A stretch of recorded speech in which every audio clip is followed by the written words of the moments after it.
Nicely done. Off to a good start.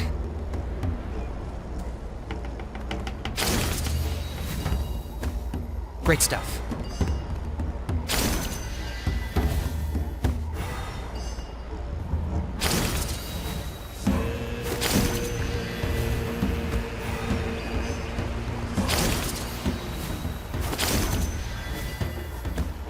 You're over halfway. Keep it up.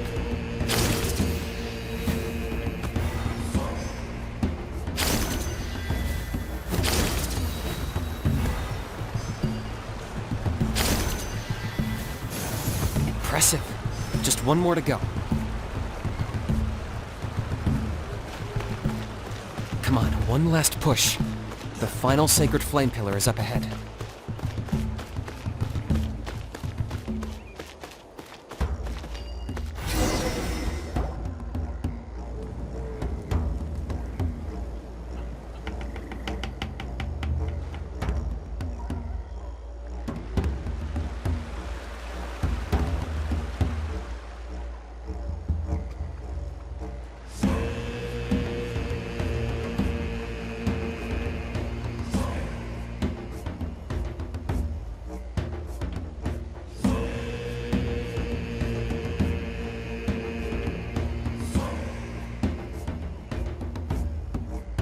Great. All the pillars are alight. Next, it's down into the canyon and head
There's the altar of the Sacred Flame.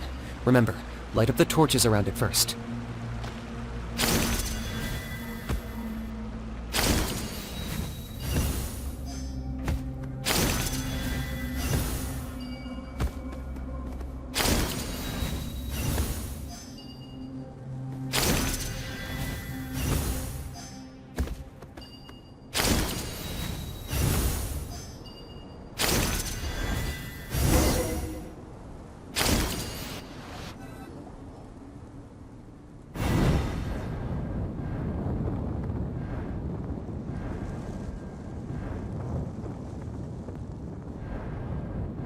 Woohoo! We've lit up the final altar!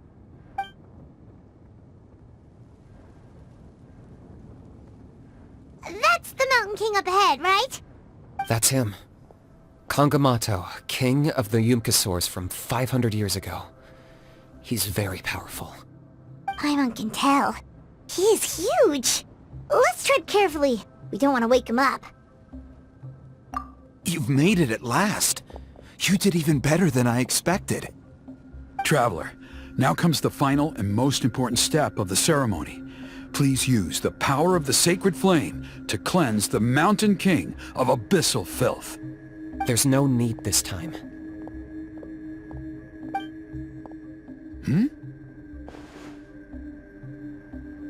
Such strong abyssal power.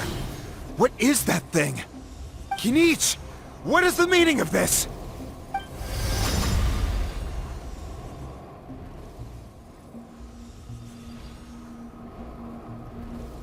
Is that a beastly rift? Chief Huayna, Elder Trinidad, this is about to get a little dangerous. You should step back. What do you think you're doing?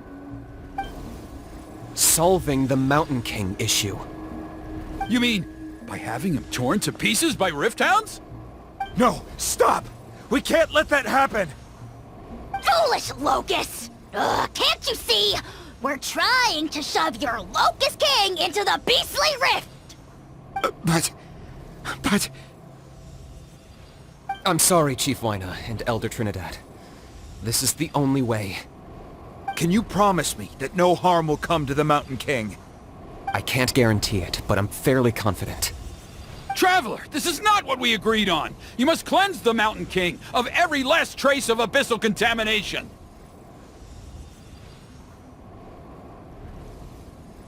Okay, I see what this is. You've been in cahoots this whole time!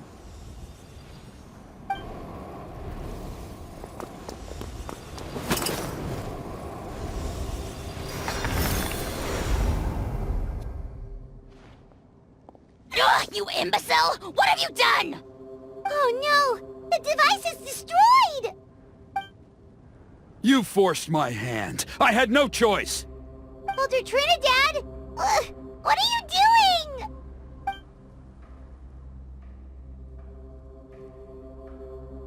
No! The Mountain King is waking up! He will cause even more casualties! Everyone, out! Now!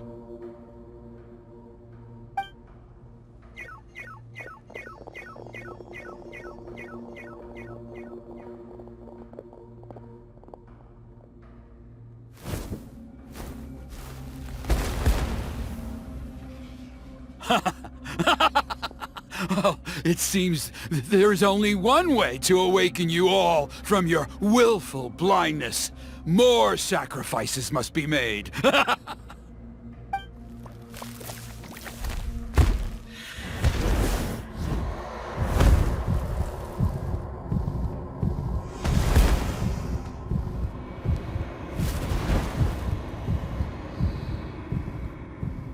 Take me, O Mountain King! Take me as your next sacrifice!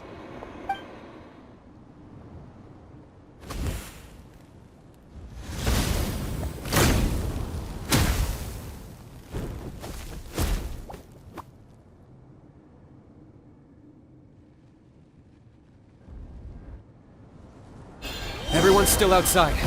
We have to keep the Mountain King here. Give me a hand. I will have order.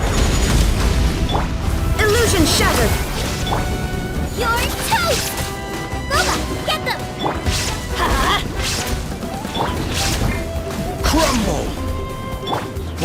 fruits he's spitting out. We'll use those against him. Yeah, that's it!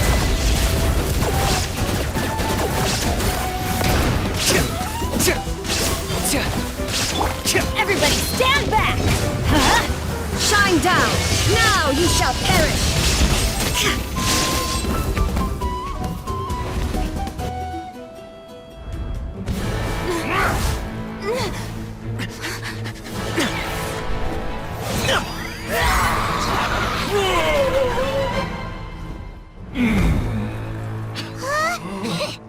What do we do? We can't open the rift!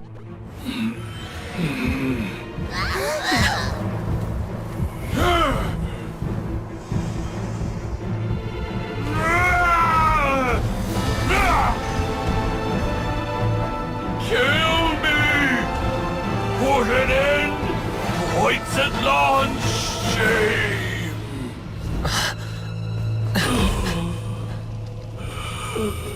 By past fuel and present flame, life marches ever on.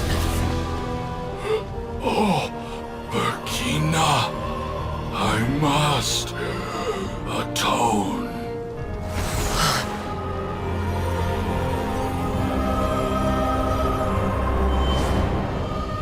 Patience. We will answer to the fire for all our deeds.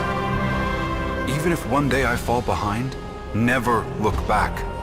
Keep moving forward, as we are now.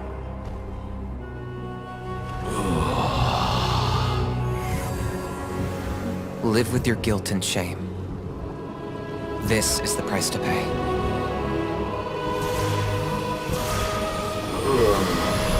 Heir to the Turnfire, please use my ruined vessel to train the heroes of the future.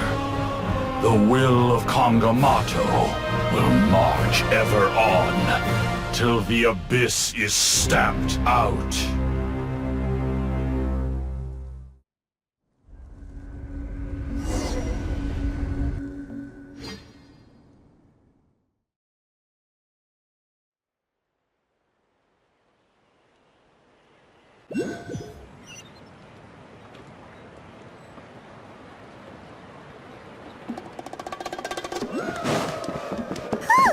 Pretty eventful day yesterday, huh? Traveler, you've come at just the right time. I have some good news for you.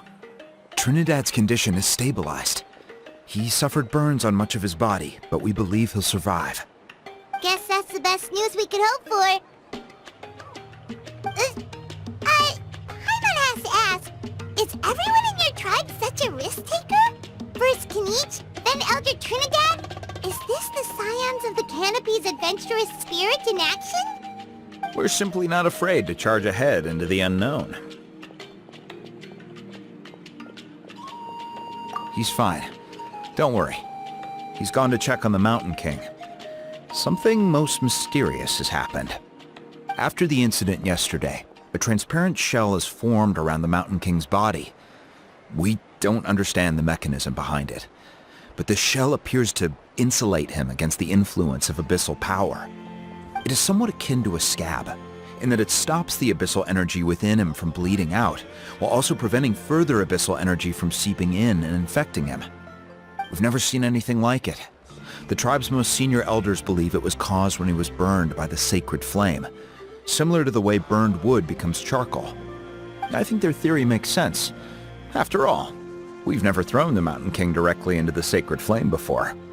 Wow. So it's made a barrier against abyssal energy?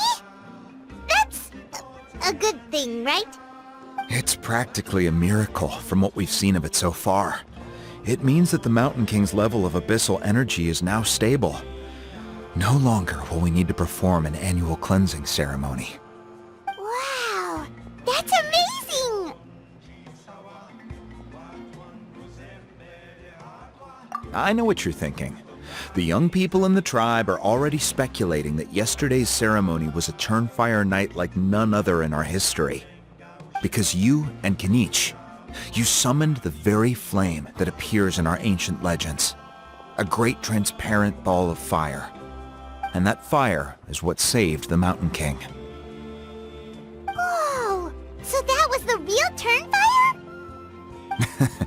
I may be the chief of this tribe, but I've only ever known the Turnfire as a concept in our legends. I cannot answer that question. If anyone can answer it, I suspect it would be the bearer of the Malipo name. He is in the Mountain King's cave as we speak. Ah, so Kinich then. Why don't we go see how he's doing?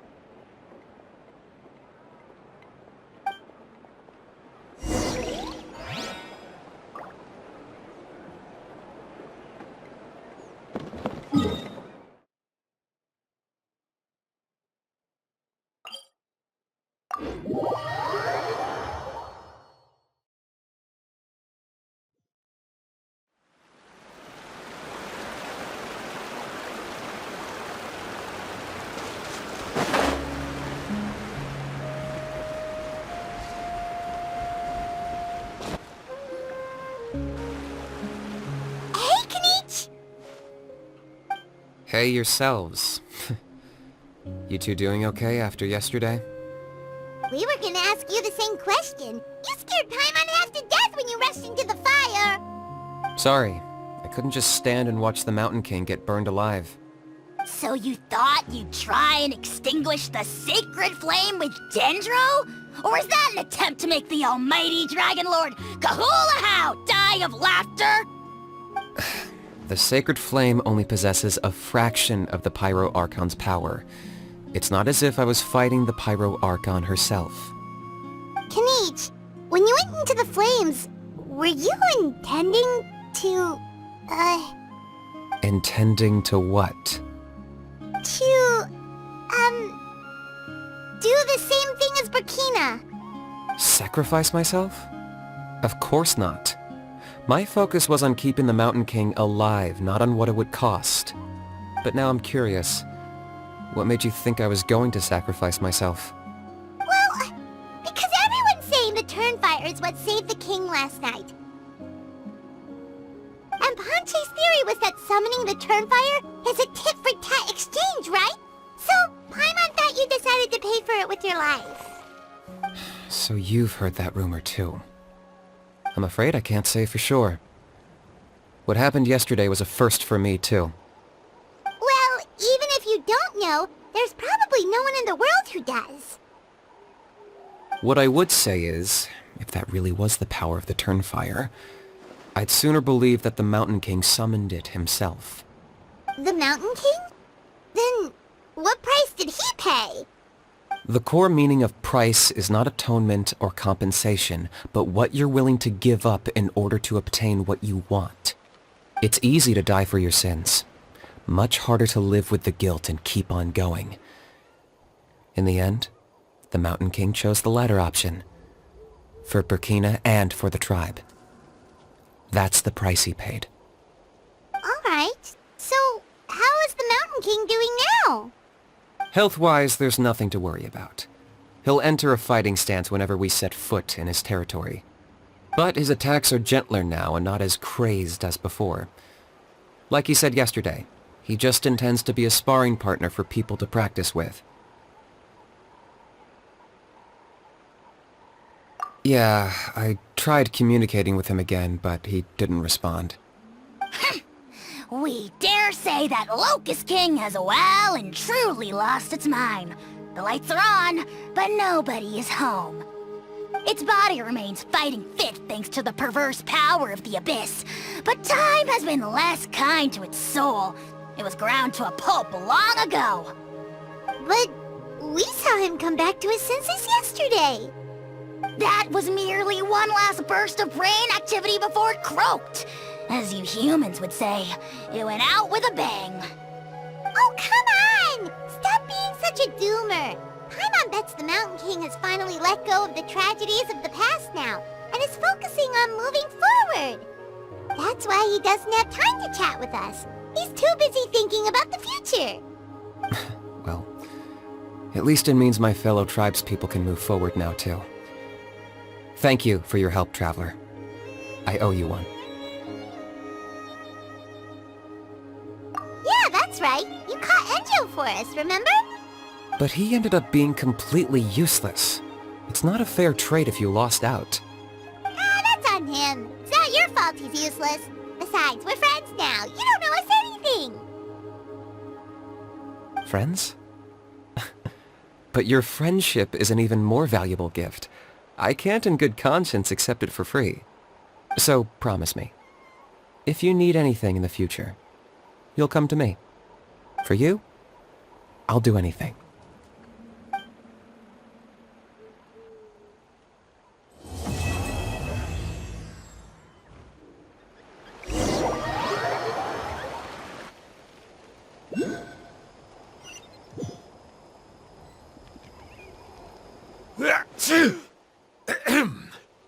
So, in the end, only poor little Hoonie got the sad ending?